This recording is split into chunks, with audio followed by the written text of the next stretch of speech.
প্রশ্ন হলো, আদম আলাইহিস সালাম কোন ফল খেয়ে জান্নাত থেকে বের হয়েছেন? অনেকে বলেন গন্ধম ফল। আর মা হাওয়া কি তাকে এই ফল খাওয়াতে উদ্বুদ্ধ করেছে? এরপরে প্রশ্ন হলো, ফুটবল খেলার জার্সি পরে নামাজ পড়লে কি নামাজ হবে? মানুষ নাকি একসময় বানরের মতো ছিল, এ ব্যাপারে কোরআন কি বলে? একজন ব্যক্তি তেমন নামাজ আদায় করে না, যাবতীয় সময় গান বাজনা শ্রবণে ব্যস্ত থাকে। ওনাকে যখন আজানের সময় গান বন্ধ করতে বলা হয়, তখন তিনি বলেন আজানের সময় গান বাজাতে পারবো না। এটা কোথায় লেখা আছে? আমার চাচারা আমাদের সাথে দূরত্ব বজায় রাখতে চান, আমরা খোঁজখবর নিলেও তারা কখনো আমাদের খোঁজখবর নেন না। এমনকি অন্য সবাইকে পরিবারে যে কোনো অনুষ্ঠানে দাওয়াত করলেও আমাদেরকে করেন না। কিন্তু আমরা সম্পর্ক বজায় রাখতে চাই, তবে তাদের এমন আচরণে আমাদের কষ্ট হয় আর আমাদের আগ্রহ কমে যায়। তাদের সম্পর্ক বজায় রাখার ব্যাপারে ইসলাম কি বলে? আত্মীয়দের সম্পর্কে ছিন্ন করে জানাতে প্রবেশ করবে না, এমন অবস্থা আমাদের করণীয় কি? প্রশ্ন হলো, বর্তমানে আমরা যুব সমাজ একটি জিনিসের প্রতি খুব বেশি অবহেলিত, সেটা হচ্ছে নামাজ ও দ্বীনের প্রতি। আর দুইটা জিনিসের প্রতি খুব বেশি আসক্ত, সেটা হচ্ছে নারী ও সিগারেট। উক্ত জিনিসগুলো শাস্তি ও মুক্তির উপায় সম্পর্কে বলুন। আমরা ইতিমধ্যে মোবাইলের কথা বলেছি, মোবাইলের আসক্তিটা সবচেয়ে বেশি। এটা ঠিক যে নামাজের প্রতি আমাদের আগ্রহ নাই। ভাইরা আমার, মুসলমানের কাছে আল্লাহর জমিনে নামাজের চাইতে গুরুত্বপূর্ণ আর কোনো কাজ নাই। নবী করিম সাল্লাল্লাহু আলাইহি সাল্লামের জীবনের শেষ ওসিয়ত কি ছিল জানেন? শেষ কথা, আসসালাহ আসসালাহ ওয়া মা মালাকাত আইমানুকুম। এই কথা বলতে বলতে দুনিয়া থেকে চলে গেছে।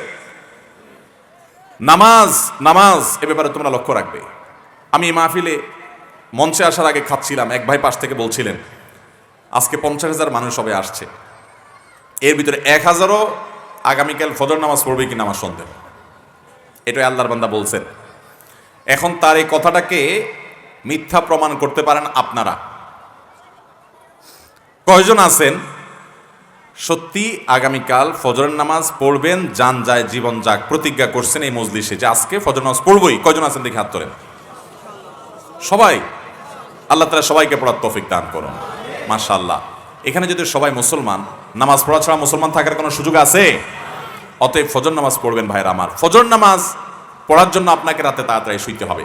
এই নামাজের প্রতি অবহেলা, মোবাইল ফোনের প্রতি আসক্তি, এগুলো আমাদের ধ্বংস ডেকে আনবে। আল্লাহ আমাদের বোঝার তৌফিক দান করুন। একজন ব্যক্তি তেমন নামাজ আদায় করে না, যাবতীয় সময় গান বাজনা শ্রবণে ব্যস্ত থাকে। ওনাকে যখন আজানের সময় গান বন্ধ করতে বলা হয়, তখন তিনি বলেন আজানের সময় গান বাজাতে পারবো না। এটা কোথায় লেখা আছে? এই লোকরে বড় করে একটা বক্সিন দিবেন। বক্সিন দেওয়ার পরে বলবেন, যদি বলে আমাকে বক্সিন কেন দিলা, বলবেন যে তোমাকে বক্সিন দেওয়া যাবে না। এই কথা কোথায় লেখা আছে? তুমি কোরআন থেকে দেখাবা, হাদিস থেকে দেখাবা যে এই লোকরে বক্সিন দেওয়া যাবে না লেখা আছে। কোরআনে কোথাও লেখা নাই যে তোমারে বক্সিন দেওয়া যাবে না।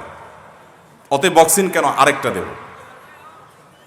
কারণ ব্যাককল যারা, তাদের আককল দেওয়ার জন্য এ ধরনের কিছু দৃষ্টান্ত দেওয়ার দরকার হয়।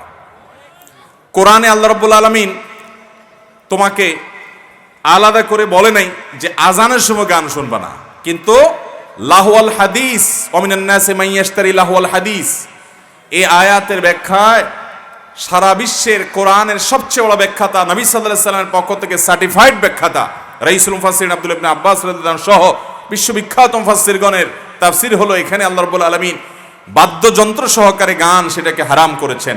এবং নবী সাল্লাল্লাহু আলাইহি সাল্লামের বিভিন্ন হাদিসে রয়েছে, তিনি বলেছেন কিয়ামতের আগে 4টি হারাম কাজকে মানুষ হালাল মনে করবে। এর মধ্যে একটা হলো আল মাআজিফ, বাদ্যযন্ত্র। একটা সময় মানুষ মনে করবে এটা হালাল। আজকাল দেখবেন কিছু লোক বাইর হইছে, নিজেরা গান করে, সেটাকে বাদ্যযন্ত্র সংযোগে সেটাকে হালাল করার জন্য বলে না ইসলামে গান বাজনা হালাল না, হারাম না। আছে না নাই? আবার কিছু পীরের মুরিদ আছে যারা বলে যে আসমানটা কাঁপছিল কেন, জমিনটা নাচছিল কেন, বড় পীর ঘামছিল কেন সেই দিন। এরপরে কি? খাজা গান গেয়েছিল যেই দিন। হ্যাঁ, আল্লাহ নবীজির গান। তারপরে কি? পীর আউলিয়ার শান। যারা বলে গান হারাম, জ্ঞানহীন। শুনছেন এই গান? বাউলরা এই ফাউল গান গায়। বুঝতে পারছেন? আপনার আকাম করতে মনে চায়, আপনি আকাম করেন, আল্লাহর সাথে আপনার বোঝাপড়া হবে। আমাদের সেখানে বাধা দেওয়ার কিছু না, এটা আপনার ব্যক্তি স্বাধীনতা। আপনি গুনাহ করেন, আল্লাহর সাথে বুঝেন আপনি, কিন্তু খারাপ কাজ করবেন, আবার কোরআন হাদিসকে বিকৃত করে আল্লাহর নামে, রাসূলের নামে মিথ্যা কথা বলবেন, এই অধিকার আপনাকে কেউ দেয় নাই। অতএব এই বাদ্যযন্ত্র ব্যবহার, এই গান, এটা তো সর্বাবস্থা হারাম। আজানের সময় আলাদা করে হারাম, এটা তোমার জন্য লিখে দিতে হবে কেন? সর্বাবস্থা যেটা হারাম সেখানে আল্লাহর নামের বড়ত্ব বর্ণনা করা হচ্ছে, সেটা আমি তুমি আল্লাহ নিষিদ্ধ কাজটা বলে আওয়াজে ডিস্টার্ব করছো, এটা তো রীতিমতো আল্লাহর বিরুদ্ধে বিদ্রোহ করার শামিল। আল্লাহ তাআলা আমাদেরকে হেদায়েত দান করুন। যেটা সবসময় হারাম সেটা আজানের সময় আরো বেশি হারাম। আমি সতর ঢেকে ফুটবল খেলি, কিন্তু আমার বন্ধুরা হাফ প্যান্ট পরে খেলে, এই অবস্থায় আমার কি গুনাহ হবে? আপনি সতর ঢেকে খেলেন, আলহামদুলিল্লাহ, তাহলে আপনার খেলাটা জায়েজ আছে। আপনি ব্যায়ামের উদ্দেশ্যে, রিফ্রেশমেন্টের উদ্দেশ্যে আপনি ক্রিকেট, ব্যাডমিন্টন, ফুটবল খেলছেন, কোনো হারাম কাজ করা ছাড়া, সেখানে জুয়া টুয়া নাই, জায়েজ হতে পারে। মুশকিল হলো আপনার সাথে অন্য সব খেলোয়াড়ের রান দেখা যাচ্ছে, সবাই হাফ প্যান্ট পরে খেলছে, তো অন্যের সতর দেখাটাও তো হারাম। সতর নিজের উন্মুক্ত করাও হারাম, আর আরেকজনের সতরের দিকে তাকানোটাও কি? এখন আপনি যদি ওইদিকে তাকানো ছাড়া খেলতে পারেন তাহলে জায়েজ হবে, কিন্তু এটা কিভাবে সম্ভব? 20-30 জন মানুষ একই মাঠে দৌড়াদৌড়ি করবে, বল পাস করবেন, নিবেন, তার সহযোগিতা খেলবেন, তাহলে সেক্ষেত্রে তার রানের দিকে তো আপনি তাকাবেনই। যারা এই প্রচলিত ফুটবল খেলা দেখেন তারা শুধু এই একটি বিষয়ে চিন্তা করেন, আপনি এই লোকগুলোর সতর দেখা লাগা গিয়ে লাগে না। সতর ঢাকার ফরজ আল্লাহ তাআলা করেছেন, সেদিকে তাকানোটা হারাম, যেহেতু আল্লাহ তাআলা ফরজ করেছেন তা ওইটা ঢেকে রাখাটা। সে উন্মুক্ত করেছে, সে গুনাহগার হচ্ছে, আর আপনি তাকাচ্ছেন, আপনিও গুনাহগার হচ্ছেন। অতএব এটা জায়েজ হতে পারে। হ্যাঁ, যদি সবাই 3/4 প্যান্ট পরে, ফুল প্যান্ট পরে, সতর উন্মুক্ত করা ছাড়া যদি ফুটবল খেলেন, ব্যাডমিন্টন খেলেন, ক্রিকেট খেলেন, সেখানে পারস্পরিক কোনো লেনদেন নাই, হারাম কোনো কিছু নাই, নেশা বা এডিকশন হয় না, নামাজে মনোযোগের সমস্যা নাই, আলহামদুলিল্লাহ। শারীরিক রিফ্রেশমেন্টের জন্য, কসরতের জন্য এই ধরনের খেলা জায়েজ আছে। আমাদের নবী সাল্লাল্লাহু আলাইহি সাল্লাম তার আমলে মসজিদে নববীর আঙ্গিনাতে ইথিওপিয়ান সাহাবীরা খেলাধুলা করেছেন, তিনি পারমিশন করেছেন। এরপরে প্রশ্ন হলো, পরীক্ষার সময় পাশের সিটে কোনো গায়রে মাহরাম যদি প্রশ্নের উত্তর জানতে চায় তাহলে কি উত্তর বলা ঠিক হবে? পরীক্ষার সময় বেচারি হয়তো মহিলা, মেয়ে মানুষ বিপদে পড়ছে, প্রশ্ন উত্তর জানে না, আপনার সহযোগিতা চাইছে। এই প্রশ্নকারী হয়তো মনে করছে নবীজি সাল্লাল্লাহু আলাইহি সাল্লামের ওই হাদিসের কথা হয়তো তার মনে পড়ছে কিনা কি জানে, যে কোনো মুসলমানের বিপদে তার পাশে দাঁড়াবে, আল্লাহ তাআলা আখিরাতে তার বিপদ দূর করে দিবেন। তো এইরকম পাশে দাঁড়ালে আল্লাহ তাআলা আখিরাতে বিপদ দূর করবেন তো নাই, বরং আরো বহুবিধ বিপদ আসবে কপালে। কারণ এটা জায়েজ না, না জায়েজ? গায়রে মাহরাম তো বটেই, এমনকি যদি মাহরামও থাকে, পাশের সিটে থাকা কাউকে আপনি সহযোগিতা করলেন আর নকল সরবরাহ করলেন, একই জিনিস। একটা নকল দিলেন আর তাকে বলে দিলেন, কোনো পার্থক্য আছে? আমাদের শিক্ষার্থীরা অনেকে এই জিনিসটাকে অপরাধ হিসাবে জানেই না। সমাজ কোথায় চলে গেছে, কোনটা অপরাধ আর কোনটা অপরাধ না এটা মানুষ জানে না। সেই হিতাহিত জ্ঞান পর্যন্ত নাই। আপনি পরীক্ষার হলে লিখছেন, আপনার পাশের সিটের লোকের সহযোগিতা নিয়ে আপনি লিখতেছেন, তাহলে আপনি নকল করতেছেন, একই কথা। আপনি কাউকে আপনারটা দেখাচ্ছেন, তাহলে আপনি গুনাহ করছেন। এখন মুশকিল আজকাল না দেখালে বাইরে আসলে পিটা দেয়। বিভিন্ন সময় পত্রিকা দেখা যায় যে পোলাপান্ত কিশোর বয়স থেকে আজকাল সন্ত্রাসী হয়ে যাচ্ছে, না দেখালে বাইরে আসলে মাইর দেওয়ার ভয় দেখায়। তো যাই হোক, সেরকম অবিচার করার কথা বললে ভিন্ন কথা, আদারওয়াইজ এটা জায়েজ হতে পারে না। এরপরে প্রশ্ন হলো, এবছর পাঠ্যপুস্তকে শরীফার গল্পের কারণে সমাজ ও পরিবারে অস্থিতিশীলতা তৈরি হতে পারে। আমাদের সন্তানদের কি লিখছেন আল্লাহ জানে, এ থেকে কিভাবে রক্ষা করব, বাঁচাবো? আপনারা জানেন 6ষ্ঠ এবং 7ম শ্রেণীর বইয়ে এই পরিমাণ ইসলামী বিদ্বেষের চাষ করা হয়েছে। এই বই দিয়ে সন্তানকে শিক্ষা নয় বরং বিষ দেয়া হচ্ছে। এই বিষের কারণে আমাদের সন্তানরা নাস্তিক, বেঈমান, সমকামী, বেয়াদব এবং দাড়ি, টুপি এবং পর্দার প্রতি বিদ্বেষী হয়ে তারা বড় হবে। এটা এদেশের কোনো মুসলমান, এমনকি কোনো হিন্দুও এটা আশা করেন না। কিন্তু দুঃখজনক হলেও প্রস্তাবিত বইয়ে, 6-7 বইয়ে, বিশেষ করে ইতিহাস ও সমাজবিজ্ঞানের বইয়ে সেরকম বিষয় দিয়ে পরিপূর্ণ, বইয়ের এই মাথা থেকে এসে মাথা পর্যন্ত। এর মধ্যে বিশেষ করে প্রশ্নকর্তা যেটা বলেছেন, আমি এটা পড়েছি পুরো গল্পটা, একবার না অন্তত 10 বার পড়ছি, 10 বার, কমের পক্ষে আর বেশি হবে। শরীফার গল্প নামে যে গল্প উল্লেখ করা হয়েছে এই বইয়ে, এটা হলো এই বছরের সবচেয়ে জঘন্য কর্মগুলোর মধ্যে থেকে একটা। আমাদের সমাজে কিছু অসভ্য লোক আছে, এই অসভ্য লোক, কিছু নোংরা কিসিমের মানুষ আছে। এই নোংরা কিসিমের মানুষরা এই দেশে সাংবিধানিকভাবে এখনো অবৈধ জিনিসটাকে বৈধ করার জন্য পায়তারা করছে। এই অসভ্য মানুষেরা আমাদের দেশে অনেক দেশের দৃষ্টান্ত দেখিয়ে, অনেক দেশ তারা তাদের তাদের পারিবারিক সম্পর্ক বলেন, তাদের জীবনের শান্তি বলেন, সব হারিয়ে তারা ধ্বংস হয়ে গেছে আল্লাহর নির্দেশের বাইরে তাদের প্রবৃত্তির পুজো করতে গিয়ে। তাদের অনুসরণ করে কিছু লোক আমাদের দেশে সমকামিতাকে বৈধতা দেওয়ার জন্য অপচেষ্টা সবসময় করতে থাকে। আমাদের সন্তানদের কাছে সমকামিতাকে একটা স্বাভাবিক বিষয় বানানোর চেষ্টা করে। নাহলে ক্লাস 6-7 বইয়ে এই গল্প আনার কি প্রসঙ্গ আছে, কি বিষয় আছে, শিক্ষার সাথে কি সম্পর্ক আছে? আর জিনিস খুঁজে পাওয়া নাই যে শরীফার গল্প। শরীফার গল্প জিনিসটা কি আপনারা অনেকে জানেন না হয়তো।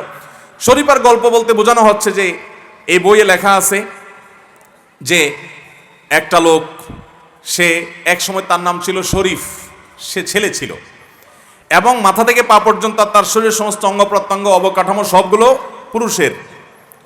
সে হঠাৎ করে নিজেকে মনে হচ্ছে যে আমি মহিলা। এটা শুধু তার মনের একটা ব্যাপার, তার মনে হলো, তার এই মানসিক রোগ দেখা দিল, সমস্যা দেখা দিল, সে নিজেকে মহিলা মনে করলো। এরপর থেকে সে নিজের নাম পাল্টায় রাখলো শরীফা। আসলে সে পুরুষ, এখন সে মহিলা সেজে গেছে। এটাকে বলা হয় ট্রান্সজেন্ডার, লিঙ্গ পরিবর্তন করা। আল্লাহ তাআলা তাকে যেই লিঙ্গে তৈরি করেছেন সে ওই লিঙ্গেই আছে, কিন্তু তার মনে হচ্ছে অন্য লিঙ্গ, সেই জন্য অন্য লিঙ্গ হয়ে গেছে। ঢাকা ইউনিভার্সিটিতে অলরেডি এটার জন্য আলাদা বিভাগ চালু করা হয়েছে, কোটা চালু করা হয়েছে, আলাদা বিভাগ চালু করা হয়েছে এই ট্রান্সজেন্ডারের। এবং আমাদের বই পুস্তকে বাচ্চাদেরকে শরীফার গল্প শেখানো হচ্ছে। দেখেন এই গল্পটার জঘন্য দিকটা কি, যে আমাদের একটা বাচ্চা যখন শিখবে যে একজন মানুষ শরীফ থেকে শরীফা হয়ে যেতে পারে, আর একজন মানুষ শরীফা থেকে শরীফ হয়ে যেতে পারে, কিচ্ছুই না, শুধু ওনার মনে হলো তাই উনি পুরুষ থেকে মেয়ে হয়ে গেলেন, মেয়ে থেকে পুরুষ হয়ে গেলেন। এটা নাকি তার স্বাধীনতা। আল্লাহ রাব্বুল আলামিন তাকে পুরুষ করে সৃষ্টি করেছেন, সে নাকি মেয়ে হয়ে যেতে পারে। আচ্ছা বলেন, এই তথাকথিত শরীফ লোকটা শরীফা হয়ে গেল, এটা মিথ্যা একটা গল্প বানাইছে আর কি, বাচ্চাদেরকে বিভ্রান্ত করবার জন্য। এই শরীফা সে যখন বিয়ে করতে যাবে, যেহেতু সে মেয়ে হয়ে গেছে, এখন বিয়ে করতে গেলে একটা ছেলেকে বিয়ে করবে, তাই না? আর এই লোকটা আসলে আদতে মাথা থেকে পা পর্যন্ত গায়ে গতরে অবকাঠামো সব দিক থেকে শারীরিকভাবে সে কি একজন পুরুষ। তাহলে এখন শরীফা নাম ধারণ করে সে ট্রান্সজেন্ডার করে মহিলা সাজলো, এখন সে বিয়ে করলে কাকে বিয়ে করবে? মহিলা যেহেতু সাজছে একজন পুরুষকে বিয়ে করবে, তাহলে আগে তো সে পুরুষ ছিলই, এখন আরেকটা পুরুষকে বিয়ে করলো, কি হলো? সমকামিতা। কিভাবে আমাদের সন্তানদের ব্রেইন নষ্ট করা হচ্ছে। কিন্তু একটা মজার ব্যাপার আছে। মজার ব্যাপারটা কি জানেন? মজার ব্যাপারটা হলো, কোন একটা ফেসবুক পেজে দেখলাম আল্লাহর কোন এক বান্দা এই তথ্যটা দিয়েছেন, ভালো লাগলো, জানার মতো শেখার মতো একটা পয়েন্ট তিনি এখান থেকে বের করে আনলেন। তিনি বললেন, এই গল্প যারা লিখছে, দেখেন যারা ধর্মবিদ্বেষী, এই নিকৃষ্ট টাইপের মানুষ হয়, এই মানুষগুলো, এই ধর্মবিদ্বেষী সেকুলার এই মানুষগুলো, তারা সবসময় বলে এবং জাহির করে, প্রকাশ করে, প্রচার করে যে মহিলারা ঘরে থাকবে কেন, তারাও বাহিরে থাকবে, সবাই সমান। আল্লাহ তাআলা সৃষ্টি করেছেন মহিলাদেরকে একরকম, পুরুষদেরকে আরেক রকম, অনেক কিছু পার্থক্য আল্লাহ তাআলা রেখেছেন। হ্যাঁ, অনেক দিক থেকে সমান, অনেক দিক থেকে আল্লাহ তাআলা পার্থক্য ব্যবধান রেখেছেন, কোনো কোনো দিক থেকে আবার মেয়েদেরকে আগায় রেখেছেন। এটা আল্লাহ তাআলার বিচার। আল্লাহ তাআলা তার চাইতে ভালো বুঝেন এমন কোনো মানুষ পৃথিবীতে তার সৃষ্টি কোত্থেকে স্রষ্টার মতো বুঝবে। মুশকিল হলো যারা মনে করে যে না মহিলারা ঘরে থাকবে কেন, তাদের তো বাইরে থাকা উচিত। এই গল্পে, শরীফার গল্পে লেখা হচ্ছে যে যখন থেকে সে নিজেকে মেয়ে ভাবতে শুরু করলো, শরীফ নাম, সে লোকটা যখন নিজেকে মেয়ে ভাবতে শুরু করলো, অর্থাৎ সে মেয়ে হয়ে গেল, তখন থেকে তারা বাহিরের শক্ত কাজ করতে ভালো লাগে না, মায়ের সাথে ঘরের কাজ করতে ভালো লাগে, তার ধোয়া পালা ইত্যাদি এগুলা করতে ভালো লাগে। এই কথার মাধ্যমে তারা প্রমাণ করলো যে কোনো মানুষ যদি মহিলা হয়, নারী হয়, তাহলে প্রকৃতিগতভাবে ঘরোয়া কাজের প্রতি তার টান থাকে, রান্না বাড়া, ঘর গোছানো। আল্লাহ তাআলা এইভাবেই সৃষ্টি করেছেন, তোমরা এটাকে উল্টে দিতে চেয়েছো, তোমরা নিজেরাই এই গল্পের মাধ্যমে স্বীকার করলা যখন মানুষ নারী হিসাবে তার প্রকৃতিগতভাবে, মূলগতভাবে সে নারী থাকে, তো নারী সুলভ মানসিকতা বাই ডিফল্ট সৃষ্টিগতভাবে, প্রকৃতিগতভাবেই সে বাসা বাড়িতে থাকতে, এখানকার কাজকাম করতেই পছন্দ করে। তোমরা বরং সেটাকে উল্টাতে দিতে চাচ্ছ। তোমাদের গল্পই তোমাদের বিরুদ্ধে আজকে সাক্ষ্য দিচ্ছে। নির্মলেন্দু গুণ নামে একজন কবি আছেন, আপনারা ওনার কবিতা লেখা অনেকেই পড়েন বা পড়েছেন। ওনার একটা কবিতা আছে, এই কবিতাটা আমি একবার নয় বহুবার পড়েছি। ওনার এই কবিতাটার নাম হলো তোমার চোখ এত লাল কেন। এই কবিতায় তিনি লিখেছেন, আমাকে ভালোবাসতেই হবে এমন কোনো কথা নাই, কিন্তু একজন মানুষ তো দরকার যে আমাকে এসে ভেতর থেকে দরজাটা খুলে দিবে। আমাকে হাত পাখা দিয়ে বাতাস করার দরকার নাই, আজকাল ফ্যান আছে, কিন্তু কেউ একজন তো আমাকে জিজ্ঞেস করবে যে আপনার আরেকটা মরিচ লাগবে কিনা, বা আপনার পানি লাগবে কিনা, এটা লাগবে কিনা, ওইটা লাগবে কিনা, এরকম একটা লোক আমার দরকার। দেখেন, নির্মলেন্দু গুণের মতো একজন কবি, যিনি কোনো ইসলামী বিশ্বাস আকীদা লালন করেন, পছন্দ করেন এমন মানুষ না, তার কবিতাতেও তিনি অকপটে স্বীকার করলেন যে একজন নারী, তিনি প্রকৃতিগতভাবে ঘরোয়া কাজ করতে তিনি পছন্দ করেন এবং সেভাবেই আল্লাহ তাআলা সৃষ্টি করেছে। আর এই কথাটাই ওলামায়ে কেরাম বলেন, এটাই কোরআনের কথা। আল্লাহ কোরআনে বলেছেন ওয়াকারনা ফি বুয়ুতিকুন্না, হে নারীরা তোমরা বাসায় অবস্থান করো, বাহিরে যাবে প্রয়োজনে, কিন্তু তোমাদের কাজের জায়গা ভেতর। একটা সংসারের শান্তির জন্য স্বরাষ্ট্র ঘরের ভেতরের দিকটা নারী দেখবেন আর বাইরের দিকটা পুরুষ দেখবেন, তখন ঘরে শান্তি আসবে। এই কথাই তো কোরআন বলেছে, কিন্তু তোমরা সেটাকে উল্টে দিতে চাচ্ছ। তোমাদের কবিতা, তোমাদের গল্প থেকেই তোমাদের বিরুদ্ধে সাক্ষী বের হয়ে আসছে। আল্লাহ তাআলা আমাদেরকে এই সমস্ত ষড়যন্ত্র থেকে বেঁচে থাকার তৌফিক দান করুন। তো এই সমস্ত তথাকথিত শরীফার গল্পের নামে সমকামিতা যে শেখানো হয়, এগুলো থেকে বাঁচাবার জন্য আমাদের সন্তানদেরকে বাসাবাড়ি থেকে সাবধান করতে হবে। আপনি অভিভাবক, আপনাকে জানতে হবে স্কুল কলেজে আপনার সন্তানকে কি পড়া হচ্ছে, শিক্ষার নামে কি দেয়া হচ্ছে। শিক্ষার নামে যদি কুশিক্ষা দেওয়া হয়, আমার সন্তানকে নাস্তিক বানানোর পায়তারা করা হয়, তাহলে এরকম শিক্ষার চাইতে মূর্খ থাকা ভালো। তারপরেও আমাদের সন্তানরা স্কুলে গিয়ে যাতে বিপদগামী না হয়, আমি আশা করব যে সমস্ত ফালতু বিষয় আসে সরকার হস্তক্ষেপ নিয়ে খুব দ্রুততার সাথে এগুলো পরিবর্তন করে ফেলবে। এটা দেশের সমস্ত উলামায়ে কেরামেরই আশাবাদ।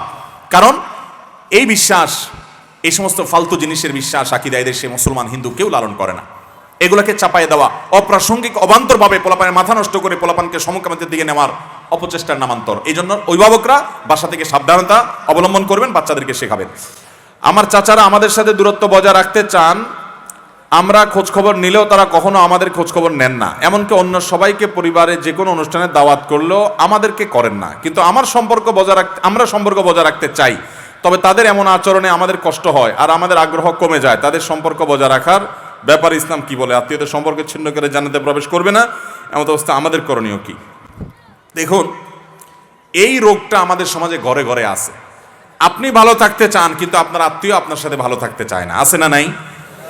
আপনার চেষ্টা থাকবে যে আমি তার কাছে ভালো থাকার চেষ্টা করব। সে যদি ভালো থাকার চেষ্টা না করে, সে আল্লাহর কাছে দায়ী থাকবে। আমার চেষ্টা কোনো ত্রুটি থাকতে পারবে, এতটুকু থাকলে আপনি আল্লাহর কাছে দায়মুক্ত হবেন। হ্যাঁ, আপনি তার সাথে মিশতে গেলে সে আপনার ক্ষতি করে, সে আপনার কষ্ট দেয়, তাহলে ভিন্ন কথা। কিন্তু আপনার চেষ্টা থাকতে হবে যথাসম্ভব তার সাথে মেলা এবং মেশার। এরপরও যদি সে আপনাকে কোনোভাবে সাইড না দেয়, আপনি আল্লাহর কাছে আর গুনাহগার থাকবেন না। জাহান্নামের কিছু জায়গা বরফ আর কিছু জায়গা গরম। জাহান্নাম নাকি 2 বার নিঃশ্বাস ছাড়ে বছরে। তাহলে জান্নাত কি নিঃশ্বাস নেয় না? আর আমরা দুনিয়াতে জাহান্নামের নিঃশ্বাস শীতকালীন এবং গরমকালীন ভোগ করি, জান্নাতের নিঃশ্বাস কেন পাই না, যদিও জাহান্নামেরটা পাই? ভাইরা আমার, এই প্রশ্ন যিনি করেছেন উনি হাদিসটা বুঝেনই নাই। হাদিস হলো নবী সাল্লাল্লাহু আলাইহি সাল্লাম বলেছেন, বুখারীতে আসছে, ইস্তাকাতিন নারু ইলা রাব্বিহা, জাহান্নাম আল্লাহর কাছে অভিযোগ অনুযোগ করেছে। ক্বালাত রাব্বি আকালা বাদি বাদা, বলেছে আল্লাহ আমার এক অংশ অন্যর সঙ্গে গ্রাস করে ফেলেছে। আগুনের উত্তাপ জাহান্নামের এত বেশি, দুনিয়ার আগুনের চাইতে 70 গুণ উত্তপ্ত। এই আগুনের অতিরিক্ত উত্তাপের কারণে এক অংশ অন্য অংশকে রাক্ষসী ভাবের কারণে গিলে ফেলে। তো এই জিনিসটা তো জান্নাতে না, জান্নাত তো শান্তির জায়গা, সেখানে কোনো উত্তাপ নেই। বিদায় ওখান থেকে নিঃশ্বাসের প্রশ্ন করাটা এই হাদিস সম্পর্কে না বোঝার প্রমাণ। এরপরে প্রশ্ন হলো, আদম আলাইহিস সালাম কোন ফল খেয়ে জান্নাত থেকে বের হয়েছেন? অনেকে বলেন গন্ধম ফল। আর মা হাওয়া কি তাকে এই ফল খাওয়াতে উদ্বুদ্ধ করেছেন? ভাইরা আমার, আদম আলাইহিস সালামের আলোচনাটা এখন খুব বেশি প্রাসঙ্গিক, কারণ আমাদেরকে কিছু লোক বলতেছে আমরা নাকি বানরের সন্তান বা বানরের খালাতো ভাই। বানর, আপনারা কি বানরের খালাতো ভাই? বানরের জাতের মানুষ আপনারা?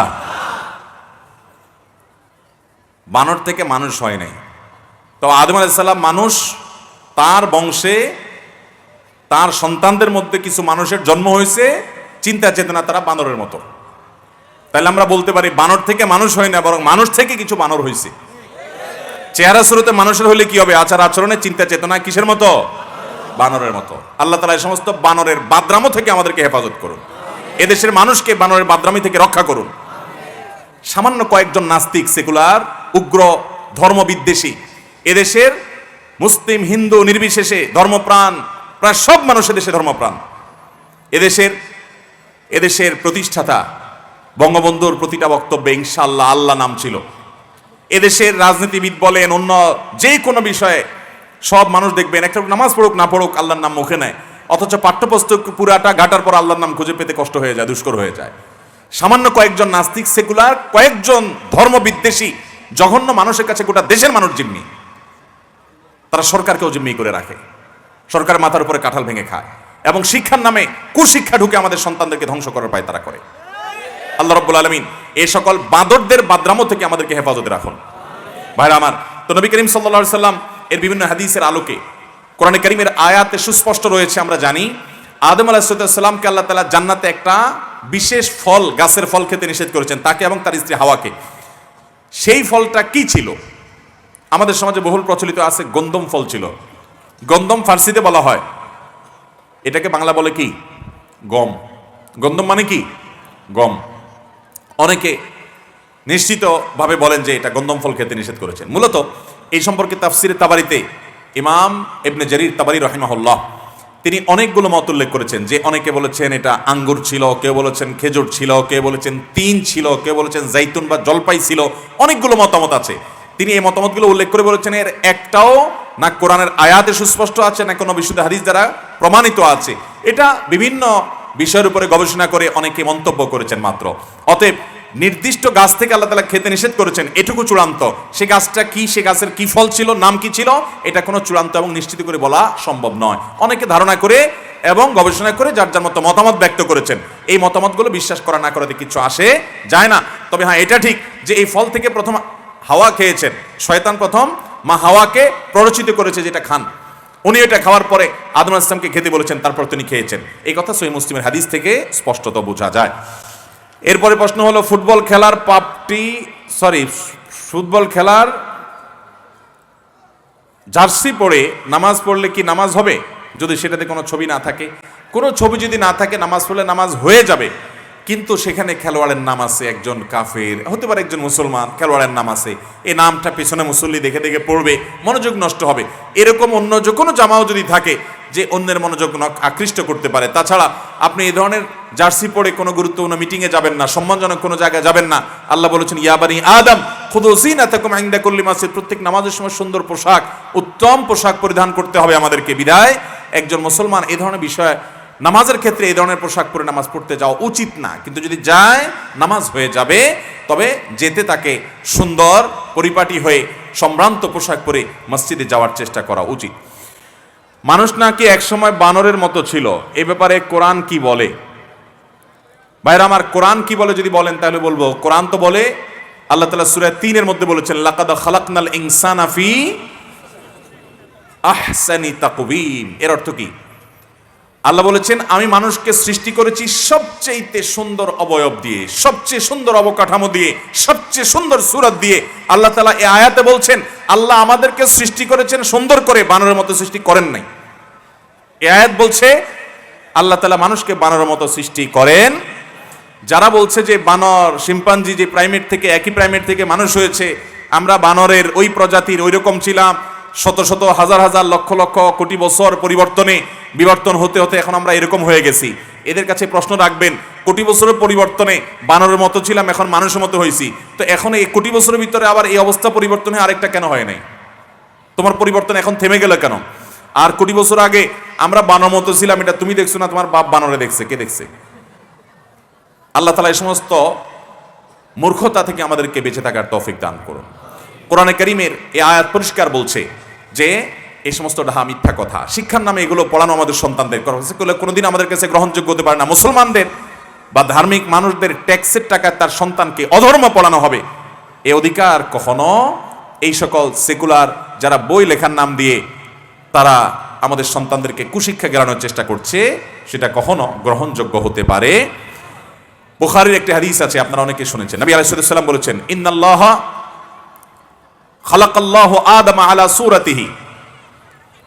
আল্লাহ রাব্বুল আলামিন আদমকে তার সূরতে সৃষ্টি করেছেন এবং ৬০ গজ তিনি বড় ছিলেন, অনেক দীর্ঘ ছিলেন। আল্লাহ তাকে এইভাবে সৃষ্টি করেছেন। এই আয়াত থেকে, এই হাদিস থেকেও বোঝা যায় যে মানুষ বানাটাকে সুন্দর অবয়বে তার মতো করে তিনি সৃষ্টি করেছেন। বিধায় যারা এই সমস্ত কথা আমাদের সন্তানদের চাপিয়ে দিতে চায়, তাদের জানা উচিত কোরআনে কারিমে একটি নয়, অন্তত 20টি আয়াত আছে মানুষ সৃষ্টি কিভাবে হয়েছে। আল্লাহ তাআলা কোরআনে কারিমে কোথাও বলেছেন, ইন্না খালাকনাহুম মিন তিনিল লাযিব, আমি আঠালো মাটি থেকে মানুষকে সৃষ্টি করেছি। আল্লাহ বলেছেন, মিনহা খালাকনাকুম ওয়া ফিহা নুঈদুকুম, এই মাটি থেকে আমি সৃষ্টি করেছি মানুষকে, এই মাটিতে আবার ফেরত যেতে হবে। তাহলে মাটি থেকে মানুষকে আল্লাহ তাআলা সৃষ্টি করেছেন। আল্লাহ বলেছেন, তোমরা সেই সময়ের কথা স্মরণ করো, ইয ক্বালা রাব্বুকা লিল মালাইকাতি ইন্নী জাইলুন ফিল আরদি খলিফা। আল্লাহ যখন ফেরেশতাদেরকে বলেছেন, আয়াতে বলেছেন ইন্নী খালিকুম বাশারা মিন তিন, মাটি থেকে মানুষ তৈরি করতে চাই, সেই সময়ের কথা স্মরণ করো। এই সমস্ত আয়াত ভুরি ভুরি সূরা সাদ খোলেন, সূরা বাকারা খোলেন, কোরআনে বহু জায়গায় আল্লাহ তাআলা মানুষ সৃষ্টি কিভাবে হয়েছে, কোত্থেকে হয়েছে সব বলেছেন। অতএব এই বিবর্তনবাদ বিশ্বাস করা, আপনি ডারউইনের মতবাদ বিশ্বাস করা, 6-7 বইয়ে বাচ্চাদেরকে যা শেখানো হচ্ছে সেটা বিশ্বাস করা, সুস্পষ্টভাবে কোরআনের সমস্ত আয়াতকে অবিশ্বাস। শুধু কোরআন কেন, আপনি বাইবেল খোলেন, আপনি অন্য ধর্মগ্রন্থ খোলেন, আসমানি ধর্মগ্রন্থ যেগুলো আছে বিকৃতির পরেও সেটা যে জায়গায় আছে, এই সবগুলো বর্ণনা থেকে বোঝা যায় মানুষ আদমের সন্তান, মানুষ কখনো বানর বা বানর জাতীয় কোনো পশুর সন্তান নয়। অতএব যারা মানুষকে পশুর সন্তান মনে করে তারা বানরের সন্তান হতে পারে, আমরা আদমের সন্তান। কি বলেন? আপনারা কি বানরের বা শিম্পাঞ্জি জাতীয় কিছু সন্তান না আদমের সন্তান? আপনার আমার বাবার নাম কি? আদম আলাইহিস সালাতু। আমাদের মায়ের নাম কি? হাওয়া আলাইহাস সালাতু ওয়াস সালাম।